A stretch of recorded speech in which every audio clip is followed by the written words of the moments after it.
Maybe lost in the sauce of the heroics of Tyrese Halliburton was the contribution from Obi Toppin off the bench. His 5 threes were the second most made threes in an NBA Finals debut in league history. And check this out. I got to give you this note. In the 11 prior games in the playoffs before Game 6 of the Eastern Conference Finals, he made 5 total threes over 11 games. He's made 7 over the last 2. Here he is with Stephanie ready. Thank you so much for spending some time with us. Let's go back to Game 1. You all figured it out. Yep. I know you've watched film. How did you do it? Obviously, just the work we put in. We have amazing coaches around us, the greatest coaches, and we just listen to everything they're telling us to do. And we have great leaders in Ty, Pascal, and Miles. We just follow along and just get the job done. So if you all can win Game 2, it would be a historic win because you would be the first NBA team to ever win Games 1 and 2 to start 3 straight series. So you obviously have the secret sauce for right. Games 1. What is the secret and how are you going to do it? I mean, we're just going to approach the game the same. We watched film, seen the mistakes that we had. Obviously, we didn't have the best game last game. We still came out with the win, but we was able to learn from it and can't wait for Game 2 to start. So, how do you see your role as an individual in this series? Just doing whatever I can to help the team, whether that's making shots, playing defense, being the disruptor on defense, just doing whatever I can, little things to help the team win. So this is the mecca of sports, right? It's the NBA Finals. As a basketball player, this is what your goals are. Yeah. From the outside looking in, people did not think you could do it. But what's it like inside that locker room? You all have had belief all along. Yeah, everybody in this locker room believed the whole way, and that's all it takes. We don't need none of the outside noise going on at all. We hear it, but it definitely fuels the fire, but we really don't need it. As long as everybody in this locker room believes, we feel like we can get the job done. And in this series, we knew there were a lot of similarities between the two clubs, right? You both like to play fast. You both play great defense. You both have good bench play. Well, in Game 1, bench play advantage Pacers. The significance of how you all are able to continue to contribute at a high level, what is that like? It's just the work. I always say it. We put in a lot of work, and we have great people around us who help us learn and get better in this game. And yeah, we just trust the process and trust our work and do what we got to do when we get out there on that floor. Okay, so this is a dream come true for you, I'm sure. I'm putting words in your mouth, I know, but... No, it is, though. It is. It okay, definitely is. Good. So what's been the best part so far of being in the NBA Finals? I mean, we only played one game, but having my family here, obviously everybody knows my pops and knows that he was a NBA street legend in New York. But for him to experience this and be here, seeing the excitement on his face, he's loving it. Mom Dukes as well, my fiance Mags as well. Everybody's loving the moment, and we're all just living in it. So that's amazing. Good luck the rest of the way. Thank you so much. Appreciate you. Appreciate your time.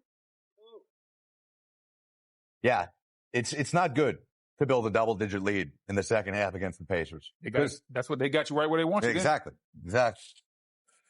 Can they continue to live that way? We'll ask Brendan Haywood that question. Plus, back out to Paycom Center where the Pacers are wrapping up their media availability session. We'll hear more from the Pacer players as they get set for Game 2, which, by the way, you can watch pregame and postgame coverage right here on NBA TV Sunday night.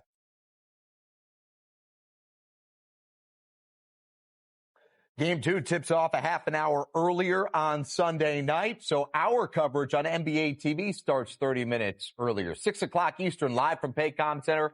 Chris, Isaiah, Shaq, Kenny, and Stephanie will be live from the court, getting you set for Game 2, and then join the crew immediately following the action, live for post-game coverage, where they'll be joined by players, and you'll hear exclusive post-game press conference coverage. That's NBA TV Sunday schedule. We still got more to do here. Sure, Tyrese Halliburton was sensational, but how about the contributions from Andrew Nembhard and Obi Toppin, particularly in that fourth quarter?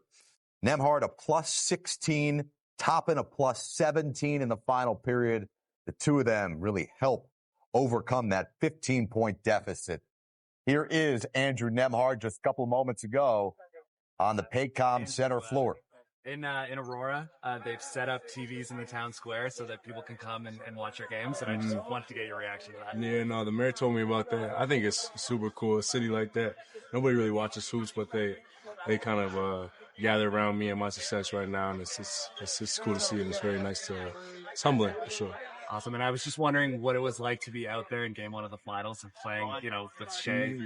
You guys played together, for so long. That must have been a surreal experience. No, definitely. I think playing in the finals was a crazy experience. Walking on the court was something you live for, and the crowd here was amazing. The noise was the most I've ever felt in a game. So it kind of all just came together, and the nerves settled in, and it was a fun game. Andrew, can you tell me about your relationship with Coach Julie Boucher and how much, her impact on the game? Our relationship is great. I love Jenny. She's done a lot for me since I've gotten here on and off the court, just taught me intricate parts of the game and how to deal with a lot of things mentally. And I know she's someone who's always going to be by my side going forward, and got a lot of love for her, and her knowledge of the game has been one of the best I've been around. Andrew, you've part of your job is always kind of picking up the other team's best player and all that. But what was it like just physically after whatever number of minutes guarding Shea in that environment? And he's going to be in the paint. He's going to try and get you to foul him. He's going to, if you don't, he's like just the mental and physical No, it's definitely a job that has no breaks. It's consistent 48-minute job from our whole team. And I think also starting these series, we've gotten lucky enough to kind of win our first series a little earlier. So we've had the week off or so, and it's kind of taking you out of shape a little bit. So first game was kind of getting back into shape and really feeling that pace again. And like afterwards, how did you feel? I felt good. I mean, I'm only 25, so I'm pumping back pretty quick. Getting the right stuff in my body. And understand how to pop back in the right place. How is your defense? This is for Dominican Republic. What do you remember playing alongside Chris Duarte? Chris was here when I was a rookie. He was someone who has helped me get into the league, and I thought he had a lot of kind of things to kind of teach me as being a second-year guy and just going through what I went through my first year. So a lot of good things coming from me in terms of Chris. I remember one of your breakthrough moments was a three-pointer you hit against the Lakers. Now it seems like you get as much attention for the defensive work you put in.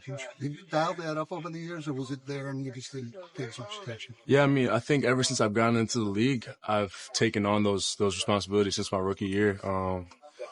My success with them have probably gone up, and that's what you guys are seeing. And I've just gotten more comfortable, more experience, understanding the game in the NBA and how to kind of work around the foul situation. But that's always been something I've tried to lean on, and the thing that tried to put me on the court initially. Ben was here saying there's not just offensive basketball IQ, there's defensive basketball IQ. How do you look at that? I think it's a feel thing. I think it's understanding tendencies, what guys like to do, and then what we're trying to accomplish as a team and being in the right spots early. And then also just figuring out on the fly when things don't go well in emergency situations. How was your defense able to reduce Oklahoma City's ball movement in Game 1, and just how important is that for you guys to stay ahead in the series? Say that one more time.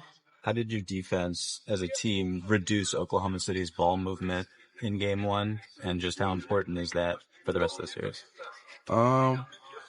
I'm not sure whether it did that or not.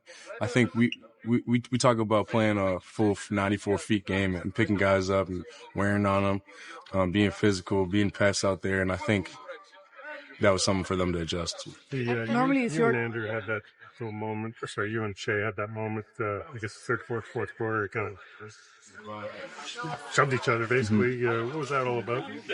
Just competition, getting a little physical. Guys are out there trying to win the game, and it's no friends at this point, You've had a few moments where you kind of stepped up to guys in Portis last year, for example.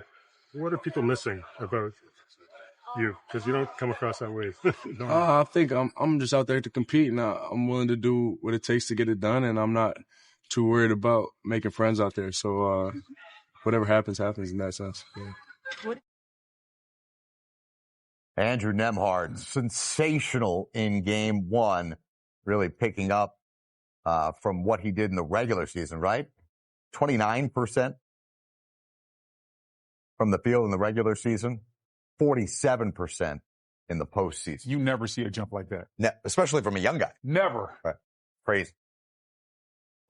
We got more to do here as we wrap up our coverage from Paycom Center. We'll get B. Wood's thoughts on what to expect on game two and take a look back at a very special birthday. All right, so we've concluded our media availability session. Brendan Haywood, what did you learn today hearing from the Pacers and Thunder that will impact how game two transpires? Well, listening to Shea and listening to Mark Dagnall, I understand that the Thunder don't get too high and don't get too low. So I think they're going to come into this game. They're not going to let what happened at the end of game one linger into game two. They understand it's a different ball game. They understand what they did well to put them in position to win, and they're going to try to execute on that even more. I like the mental mindset of this team. This is a very young team, but they have a lot of veteran presence to them. They have like a veteran soul. For as good as the Pacers were over the last few minutes of the game, they were not good over the majority of the game. Can they play better than they did, and how can they do that? Well, yes, the Pacers can definitely play better. Number one is they have to stop turning the ball over. It was evident from the jump that OKC's defense, their length, their active hands was giving the Pacers problems. The plus 20 turnovers in the first half was an absolute problem. You can't have it. Very, very rarely do you win a game when you turn the ball over that much, period, for a full game, much less a half.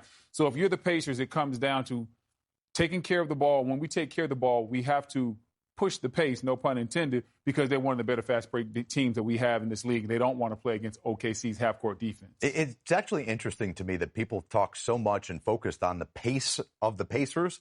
The Thunder, both in the regular season and the playoffs, actually play at a faster pace than the Indiana Pacers.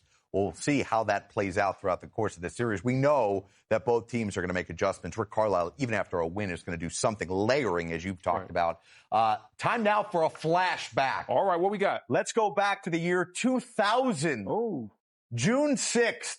Remember this? From Allen Iverson making his NBA Finals debut. Ooh. Don't show my man T. Lue. T. Lue's my guy. I played with T. Don't show T. Lue. Well, unfortunately, T. Lue, he's going to be caught. You got to look down on the ground for this one. Yep, there he is. There's 10. Stepping right over. AI. And today is the 50th birthday of Allen Iverson. You believe that? AI's 50. Yeah, he is, man. Happy birthday, Bubba Chuck. A true legend. He lives in Charlotte, too, man, if you ain't know. Yeah. How do you think the Hall of Famer is celebrating his birthday? No telling, man. Probably with a lot of family members hanging out, maybe a little barbecue or something in the backyard. Are you invited to the barbecue? Probably not. Am I invited to the barbecue? Definitely not. You're never invited to the barbecue. Come on. You put raisins in the potato salad. No way. You definitely do. You look like that type of guy. Do you put mustard in the potato salad? I don't think so. Oh, yeah, you got to. Do you have to? Yeah, it adds something nice to it. Who wins game two? Game two, I think OKC bounces back similar to the way they bounced back after a tough defeat in the series against Denver. Well, great work by Stephanie Reddy and Sean Powell out at Paycom Center. Remember, 6 o'clock Eastern Sunday, our pregame coverage gets underway. Great working with you, man. Thank you so much. B. Wood, yeah. Thank you so much. I'm Jared Greenberg. This has been an Arthur Hamilton production.